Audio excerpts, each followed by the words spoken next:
essa relação entre democracia e religião, principalmente o fundamentalismo religioso, porque o fundamentalismo ele é rasteiro, né? Então, veja, o movimento, ele aos poucos, que nasce no protestantismo americano, vai se tornando um fenômeno de um fundamentalismo global, principalmente quando tem a Revolução Iraniana.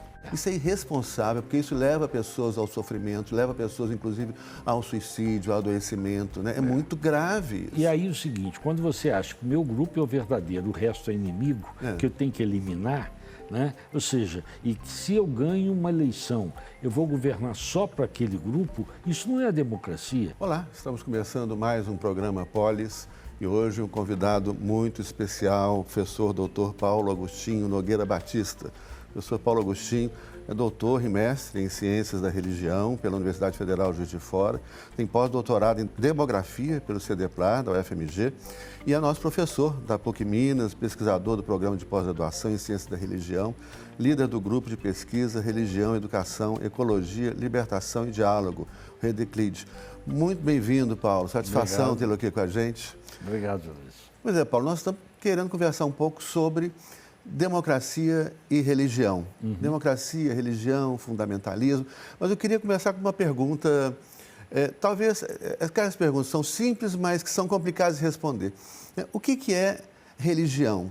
Né? E quem é um religioso? É simplesmente a pessoa chegar e falar, eu sou religioso, posso montar uma igreja e pronto, acabou? É religião? Como é que é isso? Pois é, eu vejo duas dimensões na religião. Uma que é subjetiva, que é a busca de sentido que todo mundo tem. Por que eu estou aqui? Por que a vida? Por que o sofrimento? Por que a morte? Mas para virar fé, passa por uma experiência religiosa. Então você pega os grandes líderes, Abraão, Moisés, Jesus, Siddhartha Gautama, Mohammed, todos passaram por uma experiência e aquilo marca a vida e vira fé, né? Essa é a dimensão subjetiva. Mas a fé tem que se fundamentar em alguma coisa, né? Em uma doutrina, né? Às vezes tem tradições que têm livro sagrado, outras não, é oralidade, tem ritos, tem todo um código moral, né? Tem uma comunidade que se reconhece dentro daquela tradição, daquele credo, e os símbolos que ela vai produzindo, música, arquitetura, né? Tudo, né, que ele vai desenvolvendo. Então, veja, hoje é fácil você criar um grupo religioso, né? Às vezes as pessoas nem conhecem sua própria doutrina, ou as pessoas fazem uma leitura do livro sagrado deturpada, manipulada, e as pessoas tendem a crer, né? Se refere a pessoa, se intitula algum líder religioso, então as pessoas têm um certo respeito. Então, religião, ela tem essas duas dimensões. Agora, a questão é a qualidade dessa relação. Sim, isso é muito importante, né? E isso também é um efeito que acontece também na política, né?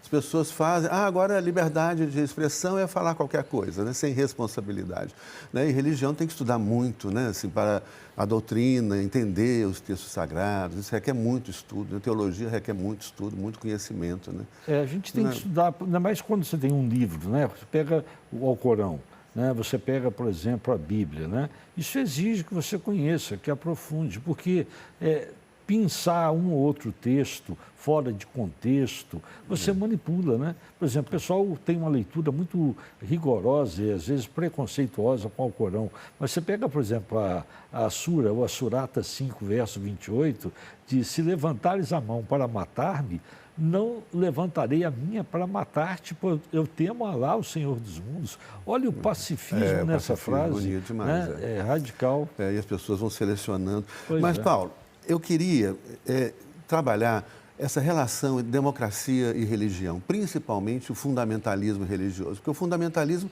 ele é rasteiro, né?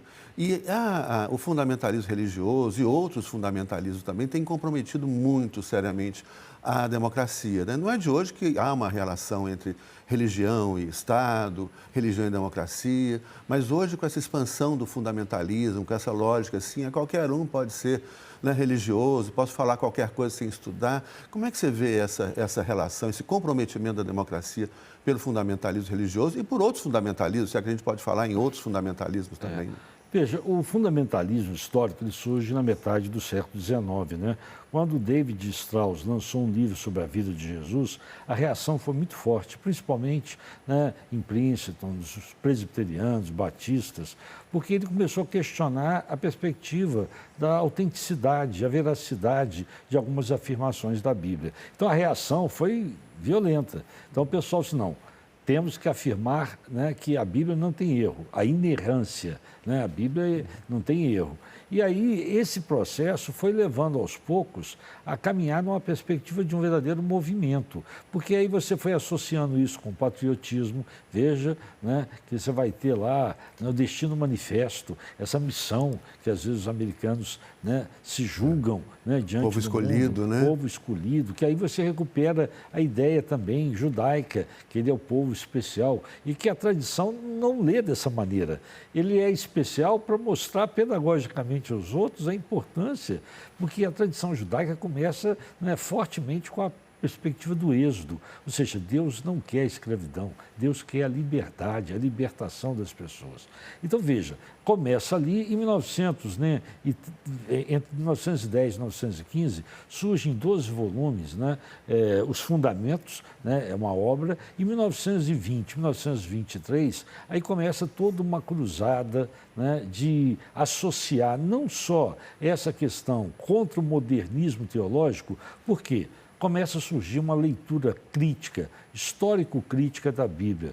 Eu não posso interpretar o Gênesis, Adão e Eva, né, a Torre de Babel, né, a Arca de Noé, como se fossem descrições históricas. Aí o pessoal diz, não, estão colocando em risco, temos que voltar aos fundamentos. É por aí que vem o nome de fundamentalismo, temos que buscar isso aí. Mas aí associam com a questão do rigorismo moral. Aí começa o tema da família, olha, querem acabar com a nossa família. As crianças não podem ouvir falar em Darwin, teoria da evolução é contra a Bíblia. Então temos que ensinar criacionismo. Esse processo, Alice, vai entrando num crescente até a década de 50, com Billy Graham, chamado Papa Protestante. Televangelistas, que, né, lotavam estádios, era uma coisa impressionante. E começa a se associar com essa perspectiva conservadora, né? Na década de 70, você vai ter, né, o Jerry Falwell, que vai também mobilizar, vem também ao Brasil. Todo esse processo, depois, ele né, é copiado aqui no Brasil, enchendo Maracanã, Pacaembu, né, as pessoas fazendo coletas, essa questão da cura. Aí entra a questão, né, contra o aborto, a defesa do capitalismo, década de 70, neoliberalismo, defendendo o capitalismo contra o medo do comunismo. O comunismo vai... Né? Então, veja, o movimento, ele aos poucos, que nasce no protestantismo americano, vai se tornando um fenômeno de um fundamentalismo global, principalmente quando tem a Revolução Iraniana. Aí ganha uma perspectiva, porque você começa a associar... É a defesa do Ocidente, né? Você começa a associar essas características de proximidade, tem muitas diferenças, mas você começa a associar, não, tem umas proximidades aqui, conservadorismo moral, família, etc. Então, aí começa a se falar em um fundamentalismo global. E aí, a gente associa isso. Aí, daqui a pouco, fundamentalismo político, fundamentalismo epistêmico na ciência, né, jurídico. Fundamentalismo econômico, tem demais, neoliberalismo, essa coisa. Então, você vai por proximidade. Aqueles que são estudiosos não gostam desse uso assim tão ampliado do conceito fundamentalismo. Mas hoje ganhou isso por quê? Porque aquela visão protestante milenarista, a volta de Jesus, a volta de Cristo e etc., havia uma posição seguinte, não vamos nos meter com política. Política não. Isso é coisa do capeta, a gente tem que ficar aqui só na igreja. Mas depois eles começam a perceber, não, a política pode ser um meio para a gente apressar a volta de Jesus, a volta de Cristo, né? Então começa aí, né, o dispensacionalismo, depois a teologia do domínio, achando, não, a gente tem que agir. Veja que no Brasil, até a Constituinte, praticamente os protestantes, os evangélicos, não atuavam na política. Com a Constituinte passam. Aí cria bancada evangélica, etc., defendendo esses valores conservadores. Olha o perigo do comunismo, a família vai acabar, e essa coisa toda. E aí, essa teologia do domínio, eles colocam o seguinte, não, Quem não for do nosso grupo é o demônio, é o inimigo, temos que combater, né? E aí cai-se numa perspectiva autoritária. Aí acabou a democracia, né? Aliás, não é possível democracia, debate livre de ideias, etc., com fundamentalismo, né? Porque o fundamentalismo é a negação disso, né? Quando você cai no dogmatismo, porque é o seguinte, é claro, toda verdade religiosa tem que ter um fundamento teológico, a gente vai discutir essas questões, né? Então, por exemplo, você pega, por exemplo, a primeira carta de Coríntios 6, de 9 a 10, que fala, né, que os avarentos, as pessoas, né, não vão se salvar.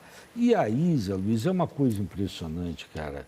Tem versão da Bíblia que traduz os homossexuais ativos e passivos. Era impossível ter esse conceito bíblico, cara. A palavra do grego é malakoi, né? E é exatamente o contrário, Zé Luiz. Não é o homossexual. Malakoi é o cara que não assume compromisso com as mulheres. Malakoi é o mole, né? O cara assim Isso. que não tem compromisso com nada, que é tipo um malandro daquela... Isso.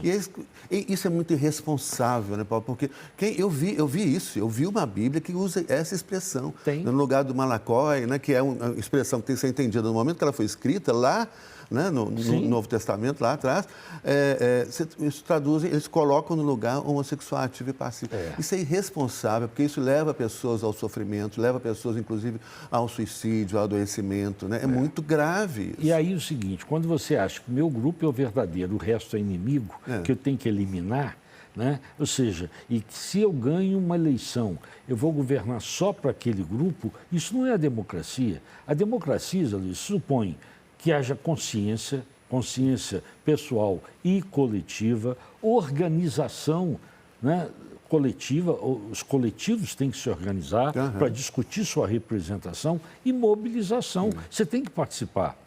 A gente pode avaliar a nossa democracia. Até que ponto a consciência tem? Eu sempre fico questionando essas pesquisas de opinião. Qual que é a opinião que a pessoa deu? O que fez ela pensar dessa maneira com essas redes sociais? E é isso, aí é fake news, é mentira, as pessoas só nomeiam, xingam. Né? Isso não é democracia, né? Isso não é opinião. E o uso, né, da fé, enganando as pessoas para fazer as pessoas votarem, etc. Paulo, nós estamos acabando. Já é muito rápido. E aí, na hora que começa a esquentar a conversa, esse tema é muito interessante. Né? Mas, enfim, é isso. Você dá uma palavra, um recado final aí, assim, para os nossos... A questão final é essa. Religião pode se relacionar com política, porque política é o cuidar da coisa pública, os principais valores da coisa pública. Agora, quando ela se torna apropriação de um grupo para defesa só dos seus interesses, não tem democracia. Aí principalmente quando usa mentira, enganação, ganhar dinheiro com a fé das pessoas. Aí não é, aí é autoritarismo, é fascismo, é outra coisa. E isso não é democracia, isso não pode ter espaço. E a gente tem que defender a nossa soberania. Exatamente. Nós não podemos, né, negar. Nós estamos num momento feliz, nessa primavera de 2025, garantir a nossa soberania. Isso é importante, momento importante. É isso aí. Professor Paulo, muito obrigado, grande satisfação tê-lo aqui. Vamos voltar nessa conversa, sim. Né? Ela correu rápido demais. Tá certo. E aos nossos telespectadores, muito obrigado pela audiência. Grande abraço a todas e todos. Até o nosso próximo programa.